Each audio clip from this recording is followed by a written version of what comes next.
How is everybody doing? We're having another interview day today, and this is Ilona from Chikara Transformations. Do you want to introduce yourself and tell everybody where they can find all your media and everything like that? Yeah, sure. So my name is Ilona.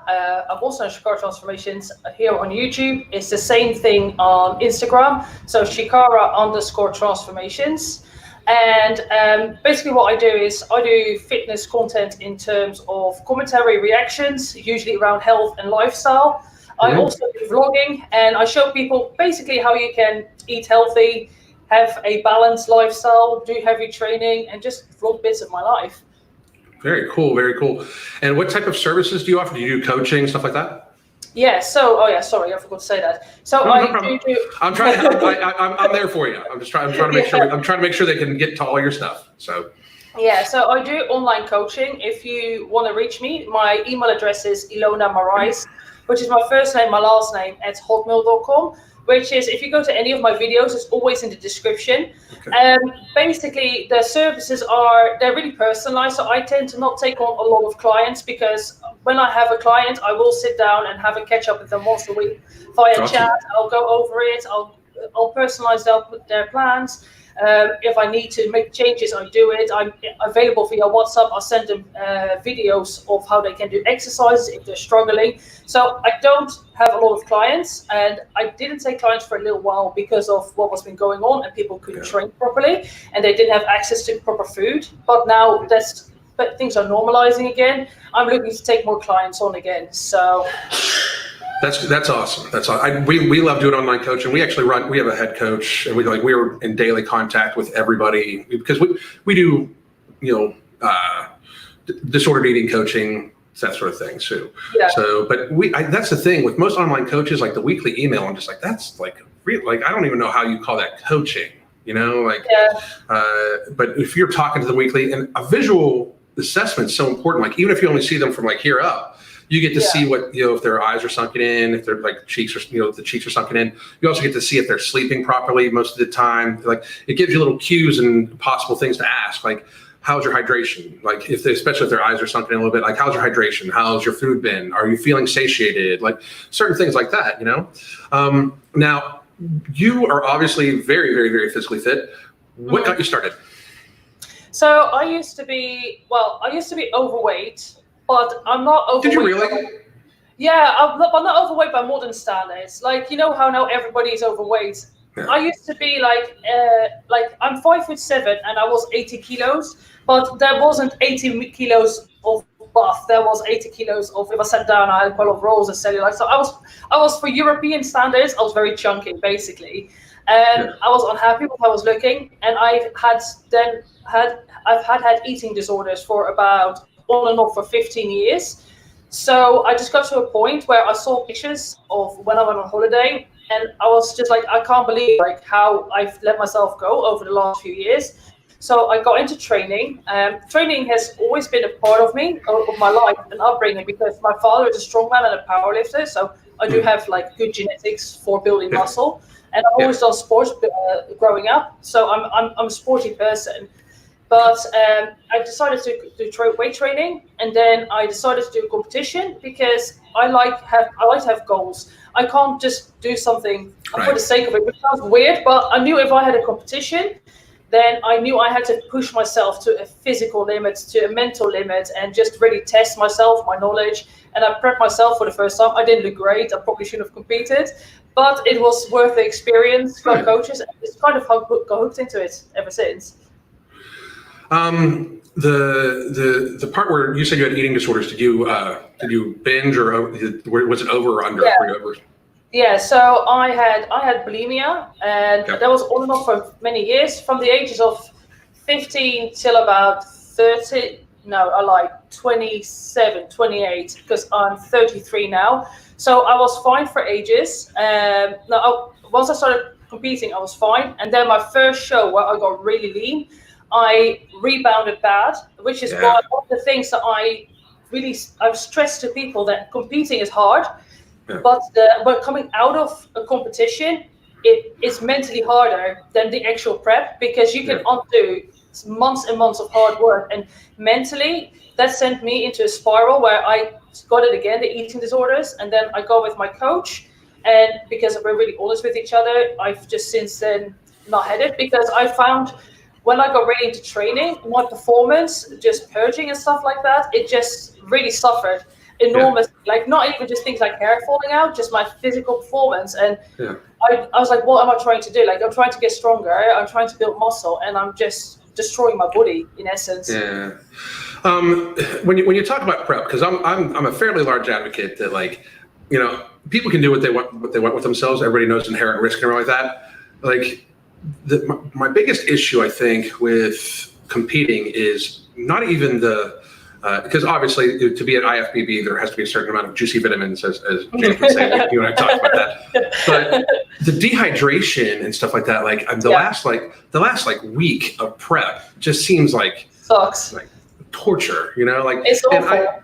And that's I gotta be honest, like I've thought about it. Like I remember a couple years ago when I got really lean, leaner than I'm ever gonna get again. I was like thinking like, well, I could possibly step on a fucking stage at some point in time, and then I was like, I read up on it. I was like, yeah, fuck that. Like, I'm already fucked up enough in the head about you know, because I got certain food things like the people that follow me know like peanut M&Ms are like fucking like I literally cannot say no to them. You know, like it's like both like an emotional childhood thing and the crunchy and sweet and salty. Like it's like all the things that I love, and I literally cannot say no to them. You know, So I really thought like I've kind of got enough issues with food. I'd rather help other people with their issues with food than give myself a few more, because I really believe I'm kind of prone to that stuff. Like I take things way too far to an extreme almost. You know, shocking, right? But what can you say like to people that are thinking about competing? What should they know? Like I think you do a very good job on your channel, and I really just became a fan of your channel just like a couple of weeks ago because people started sending me your videos nonstop. Like, look, blah blah blah, and I think you do a really good job of talking about the dangers and realities of everything when it comes to fitness, especially female fitness. Yeah, and I think that's like a necessary conversation. That's one of the reasons why I wanted to have you on, is to talk about actually being fit as a female, because you know it's easy for me to pull my wife on, who's she's a yoga instructor and everything like that, and you give a different perspective though of being a female bodybuilder and everything like that. I think it's important for people to hear the positives and negatives that you have to offer. So just kind of let us know what you think about competing. And have you ever competed in powerlifting too? I haven't. I probably could have, to be fair, because the strength is there and I have the genetics for it. I just never. I like training strong. I like training strong when I'm in the mood for it. There's I don't know. I get more out of. I like prep because for me, prep is like a pilgrimage. That's the best way I can describe it. It's something you do to really discover yourself. You will never know hunger until you've prepped. Or maybe some extreme cases you do. But if you're just a normal person, you don't know what hunger is until you prep, and you have to disregard it for the most part. You have to. It's amazing how much you can physically push yourself because that goal is there. Like it really toughens you mentally. You will do that cardio when you don't want to. You will do those sessions where you're not in the mood, and you will eat that same bland chicken every single day because that's what you're doing to get on stage. Because if you don't eat that chicken and you're eating the cake, somebody else is not eating the cake and they'll look a little bit better.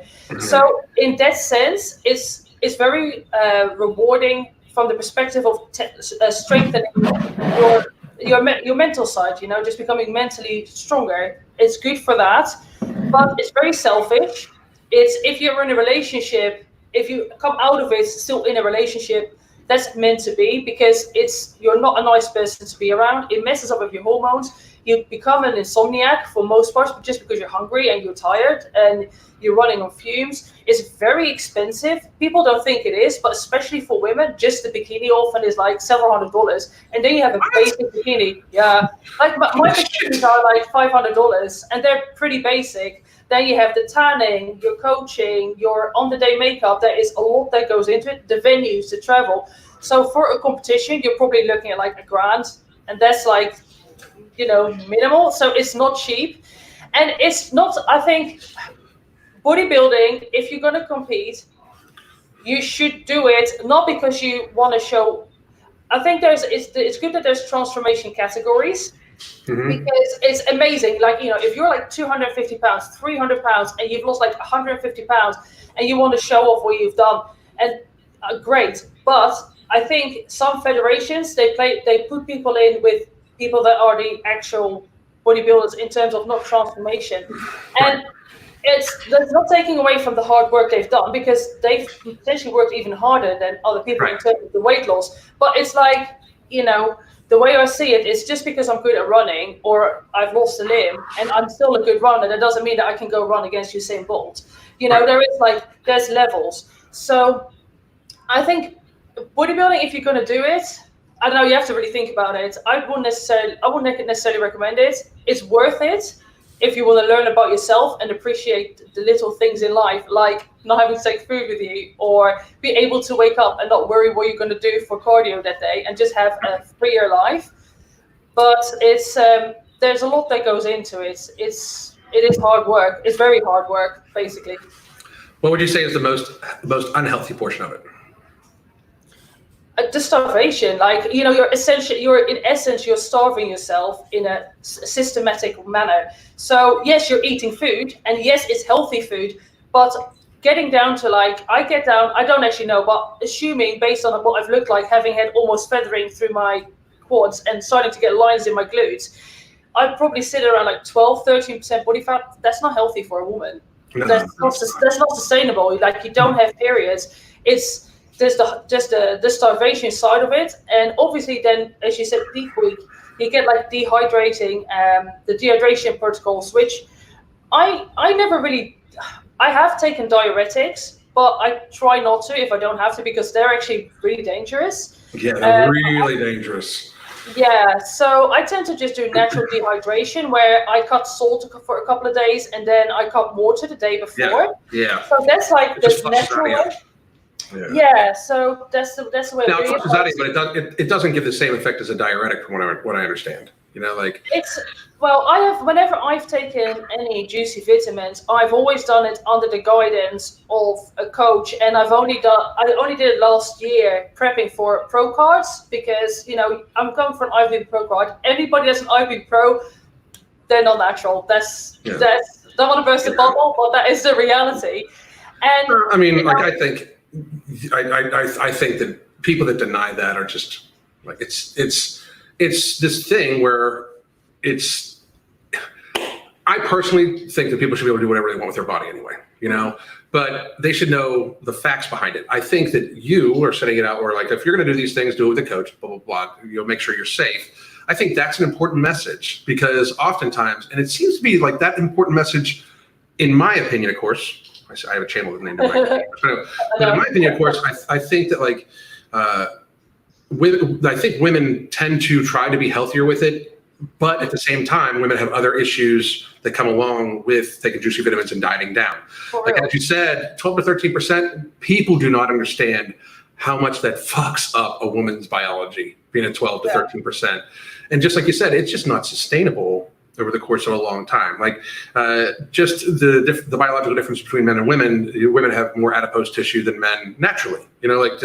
That's the curves. And your body does many different biological functions that a male's body does not do. So that require a female to be at a certain body fat percentage or above. And I think it's very refreshing that you even said. But hate to burst your bubble, and that's not healthy, because that's not something that happens too often. People tend to stick by the guns. Now, when you have people, I'm sure you've had people be like, well, you say this about a fat acceptance person, or you've talked about the fat acceptance TED Talks several times. Some of my favorite videos, by the way. When the natural reaction is well, you do this, so you're not healthy either, right? How do you respond? Well, first of all, there is, I think, a difference. I wasn't an abuser to start with. There's a difference between using and abusing. First of all, I advocate against using in general. If you're going to do it, you should have trained for a long period of time. You should understand your nutrition, and you should do it with a coach. And if your coach, or even a doctor maybe, but they probably won't do that, but at least a coach that isn't pushing it either, because I've heard of people that have just started training and their coaches will start pushing it, and that's irresponsible as well. But there is like the way I see it is like anybody that wants to be elite in any sport will take something to have that edge. So yes, taking very mild oral juicy vitamins is unhealthy, but is it as unhealthy as overeating at very calorically dense foods every single day and being, the weight of like 3 adults? It's not really comparable. Doing something for 2 weeks for a show because you're an athlete. Anybody and then again, any extreme is unhealthy. When you see the extremes of female bodybuilding or bodybuilding in general, I'm sure they suffer too, and a lot of those people unfortunately do pass away early as well. So well, I mean, to a certain degree, what people don't understand is like a lot of the unhealthy is when people have entirely too much weight on their frame or they're underweight. Having too much weight on your frame is just brutal in so many factors. Like and this is a big powerlifting thing more than anything like that. Powerlifters tend to wear their bodies out, just because it's the constant thing of like, it's very easy. The mistakes I made, eat, to try to get bigger, stronger. The thing is, you're carrying that weight around with you all the time. Yeah. And to me, that's one of the things where, of course, that's not very healthy, but how many people get to that level? But if you're at a drive-through window 7 days a week, trust, you're not healthy. And and my thing is like, I could talk about like, if it's factual, anybody can talk about it and it's still a fact. It doesn't matter. Yeah. You could be the most unhealthy person in the world, which I think you're very far from, but you can be the most unhealthy person in the world. As long as you present facts, it doesn't matter. A 6-year-old could say those same facts, right? Moving on to the YouTube fitness realm. Tell me about your journey on YouTube, why you started, and any changes you've made, and what you hope to keep doing, and how do you like it, like the best parts, the worst parts, that sort of thing. All right, so I started partially because I figured it'd be good for my own coaching business, to be honest, just to get myself out there and show myself. This is why whenever I do commentary, I also vlog, because I want to show that I do practice what I preach, and it's easy to do fitness, it's easy to be healthy. You just have to know how to implement it.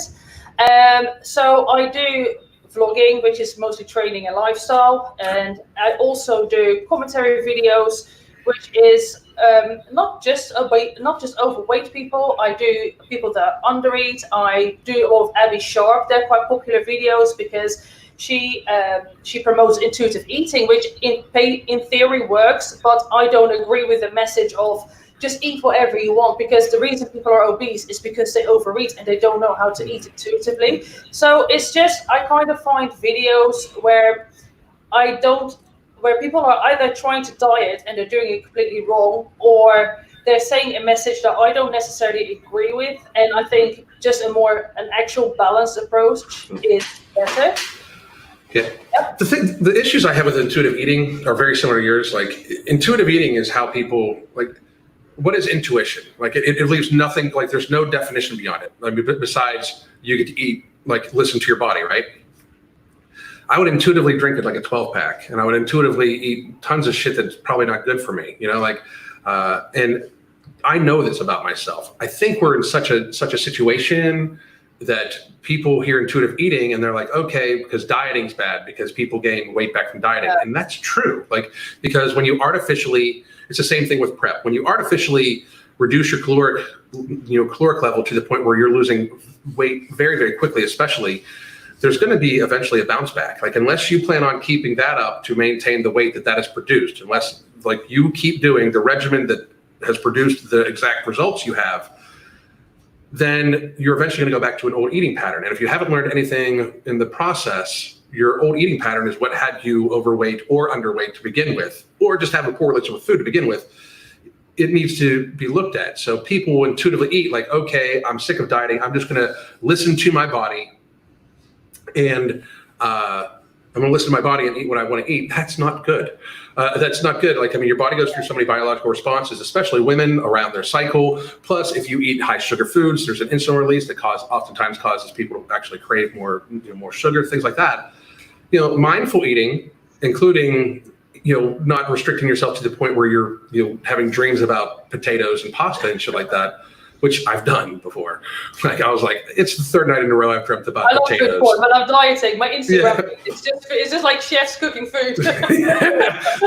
At one point in time, I was like, I'm having a potato today because I've had a dream about eating a potato for 4 nights now. Like, it's time to fucking eat a potato. But because you get in that mind frame, like, it fucks you up. It really does. Dieting is horrible for you. Dieting is horrible for you.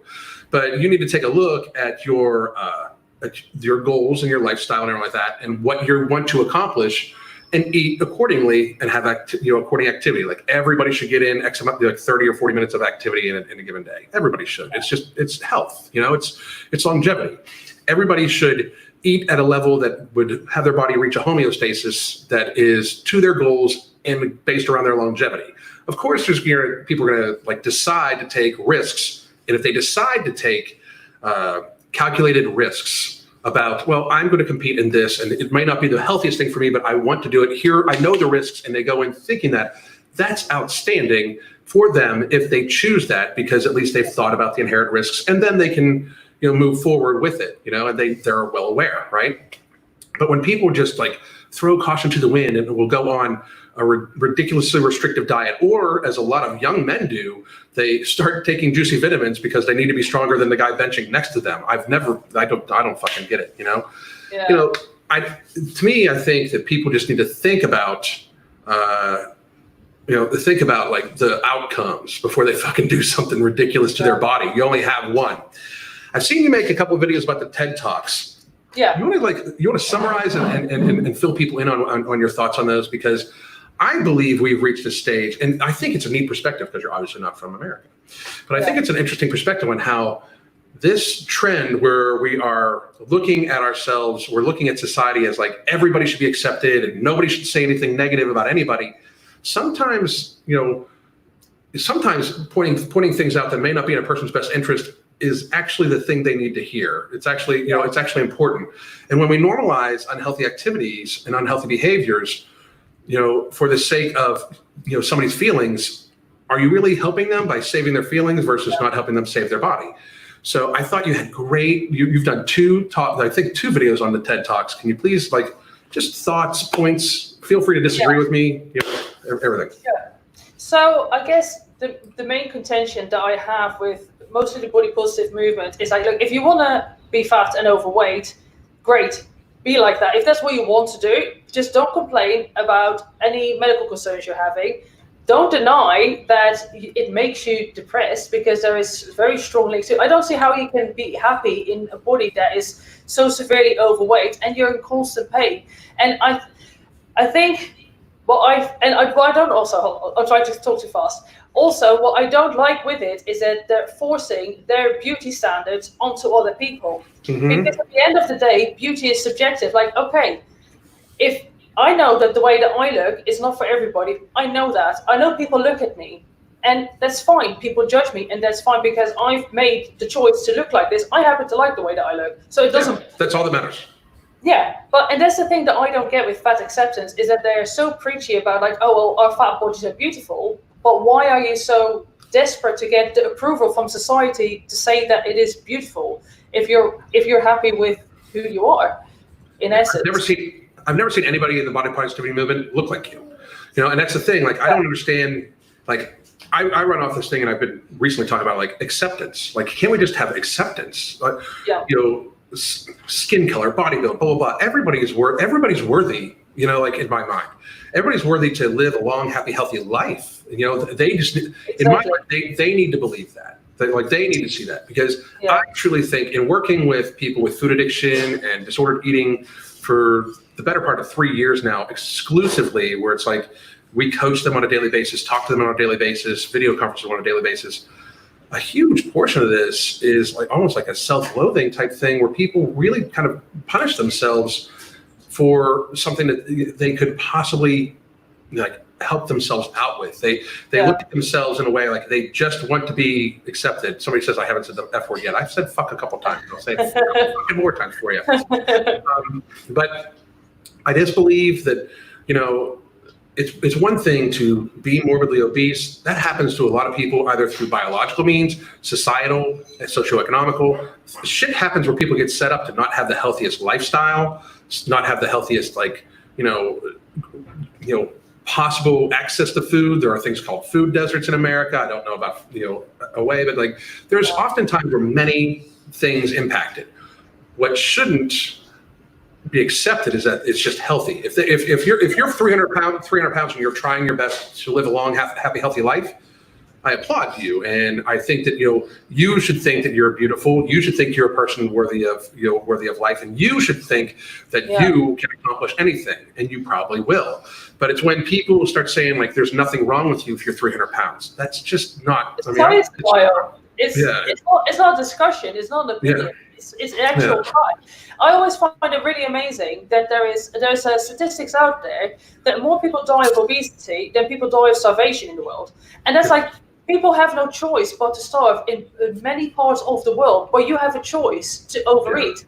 And I get that there is underlying mental problems. And I also think this is a recent epiphany that I've had just talking to people, because that's what I do. I talk a lot to people within my comment section and private message me. And I was maybe more harsh in my opinions, and I'm becoming more understanding because I'm talking to people and I hear their stories, and I see things from different perspectives. But I think a lot of people, when they're very overweight, they've been overweight or obese, I should say. Overweight is just a category, right? So it's if you've been so super morbidly obese your whole life, you don't know what it's like to not be in pain, physical or mental. So what's it's as hard as it is, harsh as it sounds, where's the incentive to want to change? You don't know what you're missing. Right? So, I can tell you all of these things. It feels great to be able I'm getting a bit older now, so things are getting a little bit crunchy. But, at the same time, I can, my shoulder, it gets a bit my knee. I have a crunchy shoulder. I have arthritis on my shoulder, so I have a crunchy shoulder also. Yeah, but I can go for a 10-mile walk and not be bothered by it. And, I see people and they're cooking dinner and they're having to sit down because they're literally gassed from just standing up and preparing food. And it's how can you want this for yourself? How can you be happy like this? I don't believe it when people tell me. I have some it's called the harsh rules. But if you need to sit down to cook it, you don't need to eat it. If you have to sit down because of your body weight to cook it, you shouldn't be eating it probably. You know what I mean?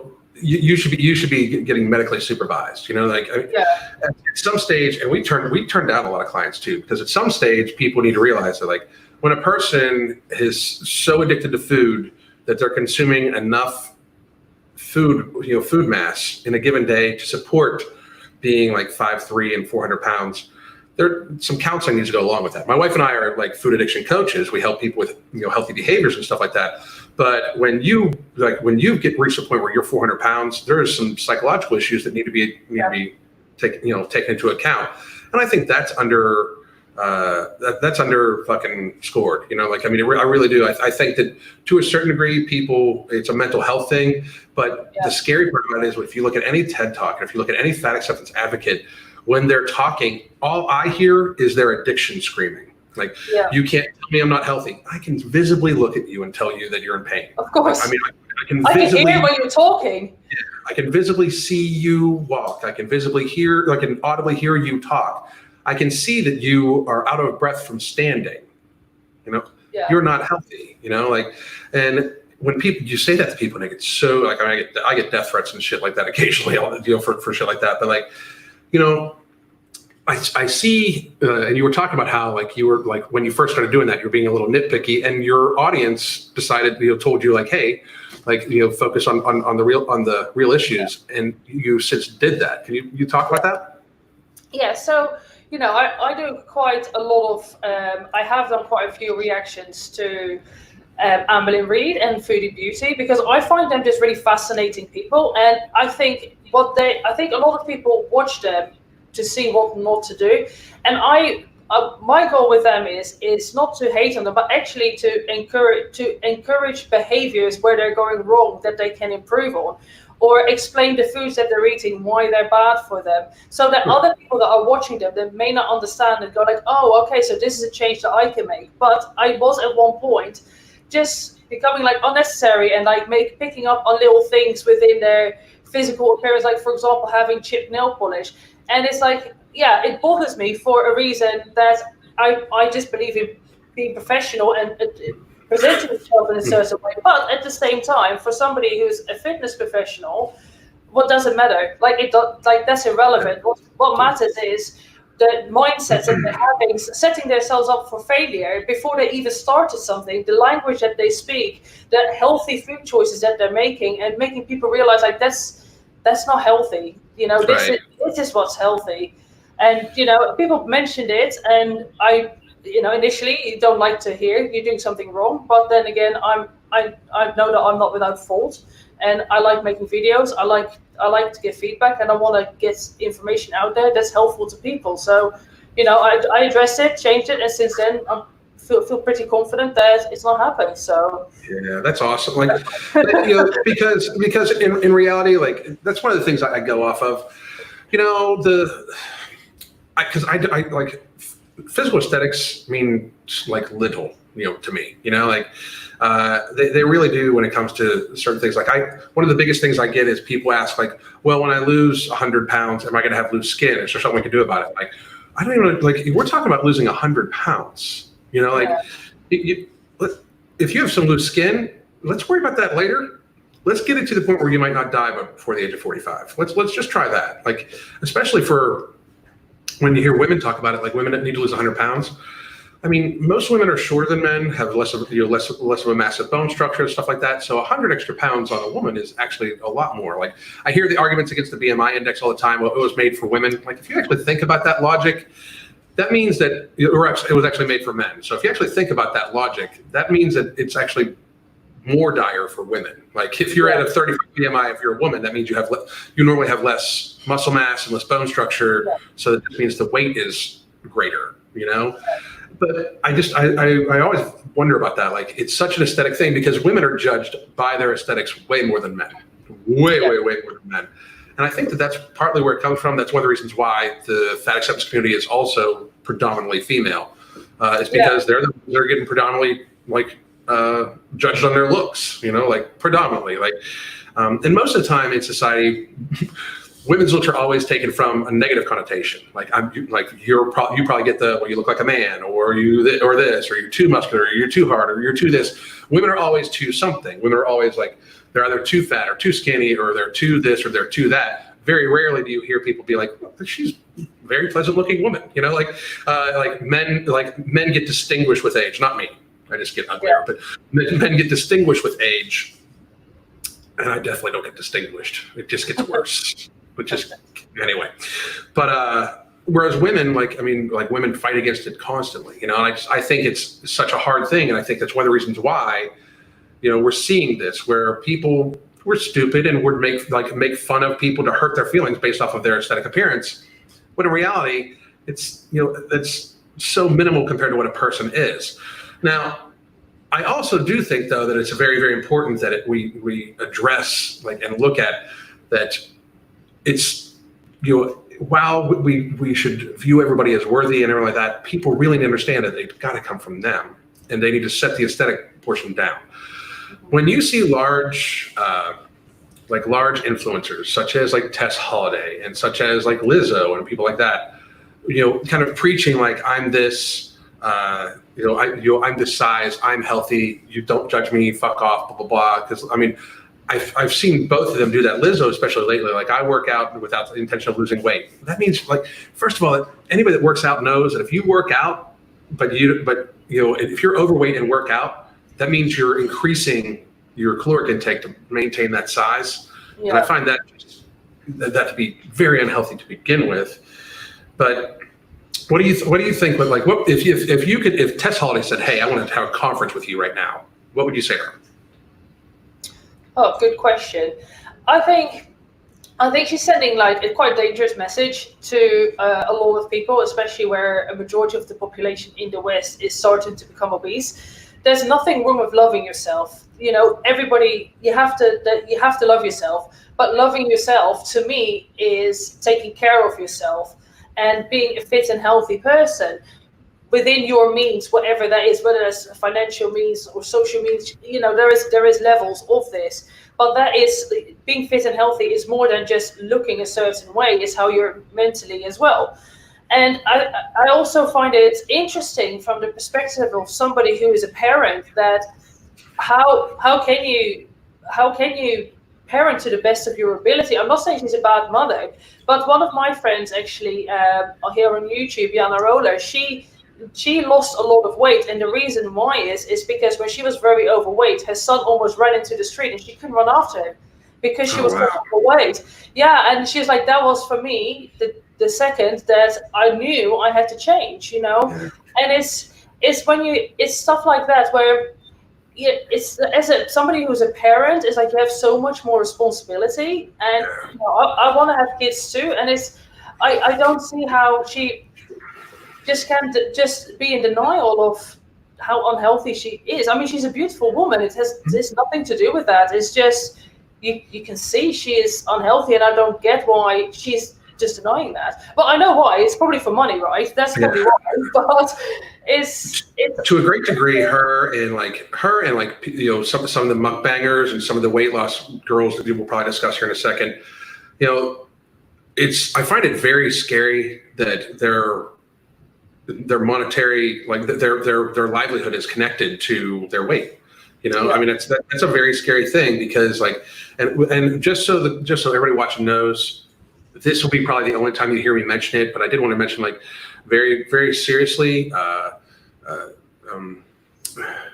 can't believe I can't remember her name. Amberlynn Reed. Amberlynn Reed has recently been diagnosed with a form of cancer that does definitely, weight definitely plays a portion of it, because it's estrogenic cancer. That, you know, so I just, before anybody even got crazy about it, because I know you've made some videos about it, but here's the thing: this young lady has just been pronounced with cancer.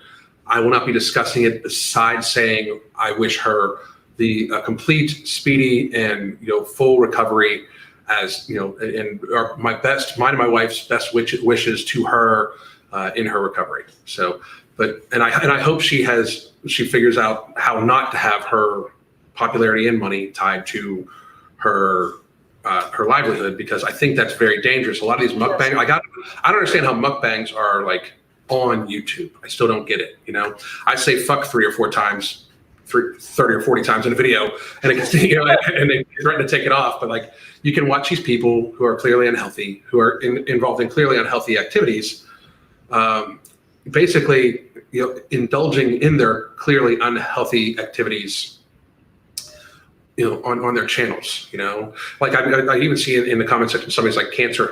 I'm not gonna. If somebody were to ever like not be truthful about having cancer, that is a whole different issue. But I'm not going to question anybody when they say they have that diagnosis. I'm not going to comment anymore on her, because I do really wish her nothing but the best. But like, when you view stuff, like when you see stuff like that, like, what are your thought processes when you see the mukbang channels, or you see like fat acceptance people talking about that stuff? So I think when it comes to mukbangs, it's difficult, because obviously there's a lot of people that do it that are normal sized. So where do you differentiate? And I think also, because food addiction isn't an actual registered mental disorder, it's different, because like, do you just like eating, or are you actually addicted to food? And with some people that I look at, I reckon they definitely are, because they look like they're having an orgasm when they're eating. You know, there's a problem there. But how do you go about regulating it at the same time? It's irresponsible, because obviously if you get paid to perform your addiction online, if that's giving you incentive, where is the incentive to not do it? But then also, how do you regulate something like that? Where do you draw the line in what's eating, what is one food addiction controlled, and what's another food addiction out of control? So I think it's difficult, and I wouldn't say like deplatform people like that, because I don't really believe in deplatforming. It's just, I don't know. I don't know what kind of intervention there needs to be from a perspective of regulating something like that, because it's difficult. Yeah. I also see like a big thing that happens in the FedEx, and somebody just brought it up in the comment section, but a big thing that happens in the FedEx community is that when somebody is like an advocate or something like that, and then they choose to lose weight, they're like vilified. They're like vilified. I think it's Rebel Wilson recently decided, like, she's 40 years old. She's recently lost a bunch of weight because she wants to be healthier because she's 40 years old. And she even said that, like, she was being paid to keep weight on, you know? And I just find that to be so, like, it sets such a bad precedent, you know, like, and I think it's really, really, really amazing of her to say, you know what, I was keeping this weight on because they were telling me to, and now I'm saying fuck it, you know? Yeah.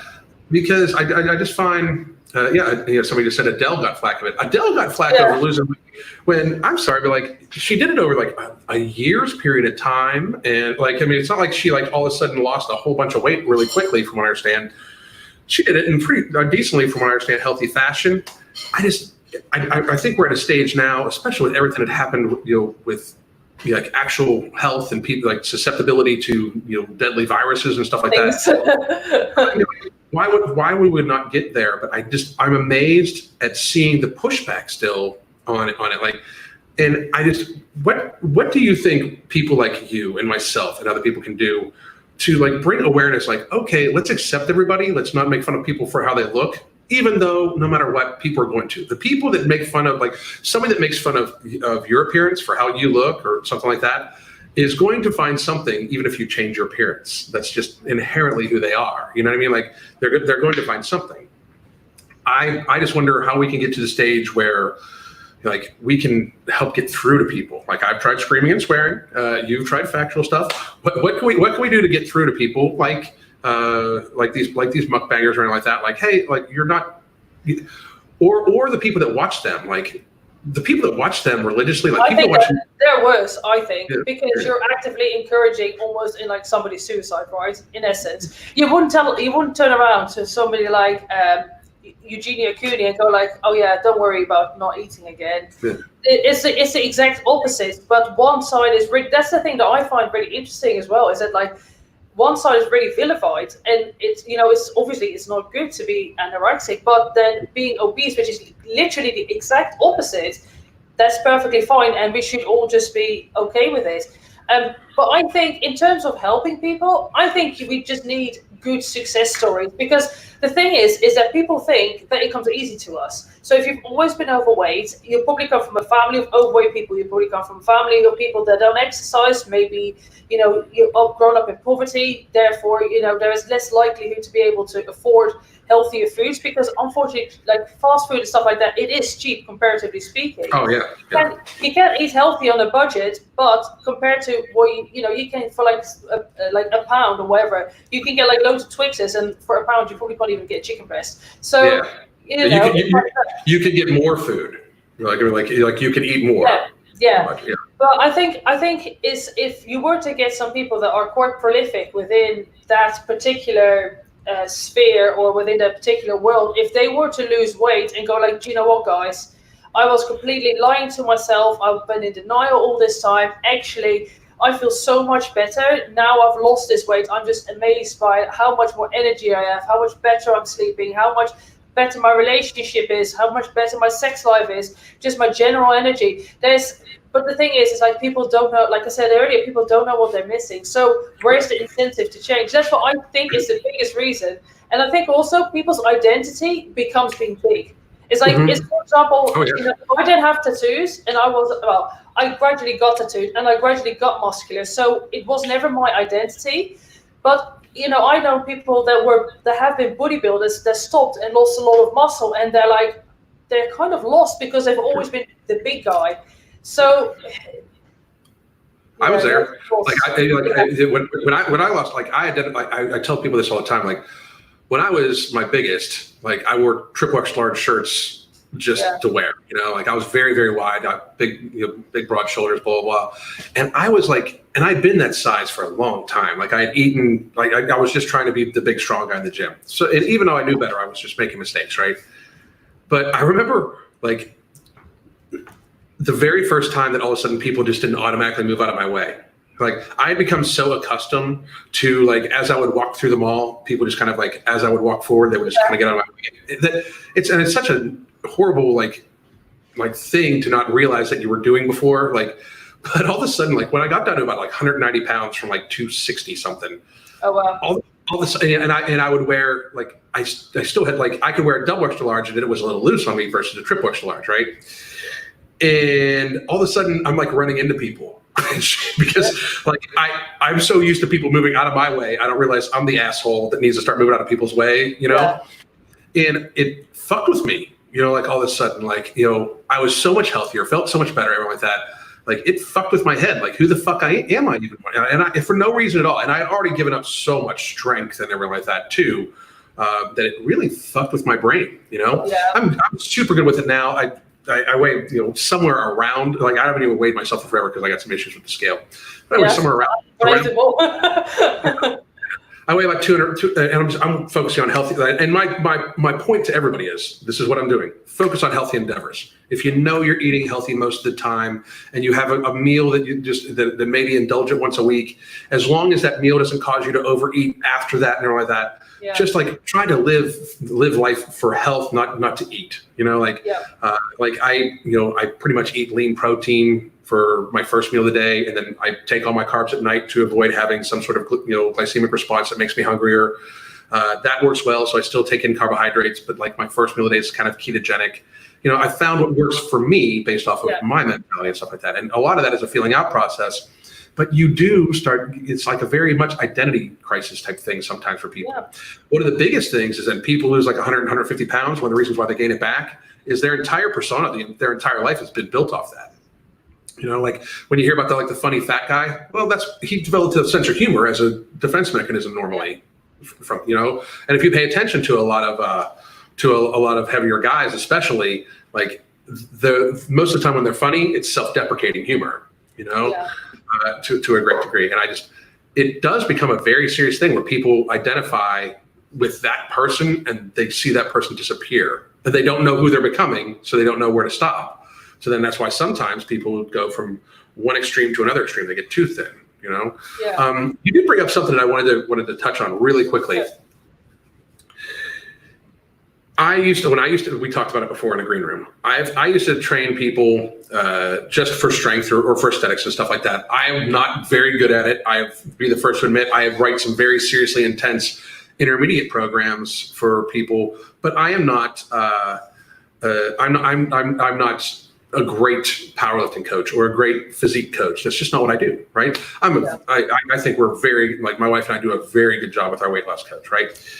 But you said like how people used to come to me and be like, oh, I don't want to get too big, or I don't want to get too muscular. Women, like, and I would always be like, that shit does not that doesn't happen overnight. So your experiences. Oh yeah, I get it quite a lot. So I get quite a lot of girls that come to me. A lot of well, I should say women. I always say girls. I don't know why. It's probably like a language thing. But I get women that come to me, and a lot of them have suffered with eating disorders of some sort. And I think it's because I think I can relate because I've been there and I've done that. And a lot of these situations, you know, you have to understand. You understand the mindset of what people have been through because you've been there. But I get it all the time where girls are like, I just want to tone up. I don't wanna get too muscular, and I'm like, look, trust me, it's taken me 7 years, almost 8 years of consistent training with very high intensity training because I don't mess around. People don't like to train with me. I train like a demon. It's like I don't mess around when I'm training. I love that. Like the more it hurts, I get like a sickening grin on my face. It's like almost self-harm in a weird, but I love it. I just love it, and you know that's years of training and. It's genetics there. So I say to women, it's like, don't worry, just lift heavy. And all that's going to happen is you're going to look good because people think like, oh, I have to do like reps of 20 and 30 only. There's a place and a time for it, of course. Yeah, absolutely. But a lot of my girls, I think once they get up to the strength, I get them to lift heavy. And, you know, some of them, they'll like come back every week and they're like, I'm setting a new PB. I'm getting so strong. And that's what I like to, you know, I'm not really into feminism like that, but I do believe that for a woman, the most empowering thing you can do is like do some weight training and see how physically strong you can be. Because we are so almost, societally ingrained that, we're weak and feeble. And like, yes, we can still be that for our man. But at the same time, I can be being physically strong. It's really empowering. And you don't know this until you do something like a martial art or you do weight training, and you're like, oh my god, I'm lifting twice my body weight. I'm lifting more than that guy over there, and it's that's what I like to. I'm just going to put this out there one time. The only men that like weak and feeble women are weak and feeble men. I'm just going to state that like right on out there. I always find it amazing how people look at stuff like that. Like women are supposed to not be strong or like that. Like shit, be as strong as you fucking want. Train hard. Like I'm the same way. Like I do a lot of dailies and stuff like that. A lot of my training has been evolved around like how to get it more transferable to other people. But I've got some like my favorite workouts are ones where like I literally like my headphones are in, and then like by the time I'm done, it's like you sit down and like okay. The rest of the world actually still exists. Like when you get so like the only thing that exists is you, the music, and the bar. Yeah, are my favorite workouts. They just are. However, just as you said, that's not for everybody. Like I mean that like I do like general physical preparedness almost every single day, and that includes about 20 minutes of yoga, normal face pulls because I've got a neck problem. I want to make sure my posture's good. Push-ups, bodyweight squats, like a regimen I do every single day, no matter what, just to to make sure I stay healthy and good, and I can be active and mobile. I mean, I'm going to be 49 years old here in like a month and a half, and to me, like it's important that I stay as healthy as possible for my wife, my children, hopefully my future grandchildren, stuff like that, and. Those are the work that, there's a difference between training and then there's like just being fit, Most people just need to do some shit daily. Like you just need to get out there and do some shit daily. I think the issue is like a lot of women would rather compare themselves to you in a positive or negative light. Like, well, they compare themselves to you like, I don't want to look like that. As we've said before, that doesn't fucking happen by accident. Like, and in relatively retrospect, if you think you're getting too big, you can just back off a bit. I live pretty much in a caloric deficit, and even though I like heavy training, a lot of my training is things like giant sets, supersets, higher repetitions, time on the tempo. So yes, don't get me wrong, I love a good bench press session and a good deadlifting session, but I don't train like that all the time because I will react to it like that. And for me, like everybody has a line of what they think is nice, and I feel like I'm at that line of I'm muscular, but I look feminine. If I gain too much muscle, I feel like I'm gonna lose for what I think is my femininity. Like I won't be comfortable with how I'm looking. So I purposely don't eat and train how I could to get even more muscular because I don't want that. Right. Yeah. I mean. Yeah, to me, that's everybody needs to be happy with themselves. I think that's good. So I got to ask here because just to appease people, who's Charlene? It's hot and heavy in the comments. Who's Charlene? Charlie that's Gold. Charlie Gold. Okay. Yeah. But I can't I can't discuss her because she's been a client. I'm not particularly bothered about talking about her, so it's fine. But people wonder why I can't. Like, I would never discuss somebody that's been a client or is a client ever. Like, it would just be not. It would be very, very, very. That would be immoral to me. And I've had lots of people reach out to me recently, and like, listen, once somebody becomes my client, I don't pay attention. Even if they're a YouTuber, I don't pay attention to their content anymore. I don't want. Yeah. I form my opinion based off of what they show, so I don't know what's going on. So it's just something like, I don't honestly can't like discuss because it would just be so unethical. Yeah. I'm honestly not bothered. Okay. People can do what they want to do. But that's the thing. Like even if I would look into it, I can't because you would never discuss one of your clients either. You know what I mean? Like coaches don't do that. So we'll just move on to that. Okay, and let's see. What's plans next? Like you're traveling right now, but what's your next plans? So, well, at the moment, so we just spent 3 days traveling, coming to Bulgaria because of my partner being furloughed, and he is Bulgarian, and he's furloughed indefinitely. So we thought, well, we might as well come here. We are quarantined though, but besides that point, once that's over, at least we have things to do here. Right. And in terms of plans, so I just want to keep working on my YouTube. I want to start transforming my content around a little bit more and make it more informational. So like I did a video, I do them here and there, but videos where I just sit down and I look up research. I've actually kind of scripted video, and just to be for them to become more informational rather than just doing pure reactions, even though they're fun to do sometimes as well. I want to get back into the coaching once people can start getting back into just that sort of life. At the moment, a lot of people are restricted, and just work away at my channel. I mean, like I'm planning to hopefully have children at some point soon, but I need to like work on getting like my contraceptive removed. But that's hopefully something that's going to happen once that's been removed. Hopefully, like I'll be a mother by this time next year. We'll see. That's awesome. That's awesome. I met my son when he was 5.5, but I don't ever refer to him. I don't ever refer to him as my stepson because he's my son. Yeah. You know, and being a parent is like the best gift anybody's ever given to me. You know, like it's like the most frustrating / rewarding thing ever. You know, Yeah. You know what I mean? Like, and you will never really second guess. Like a true caring parent understands this. You second guess every fucking thing you do. Like, oh my God, did I just fuck him up for life? You know, like shit you'll say. You know, but parenthood's awesome. So it's very, very cool that hopefully this time next year you'll be talking about that. Yeah, that's awesome. Yeah. Congratulations. Thank you.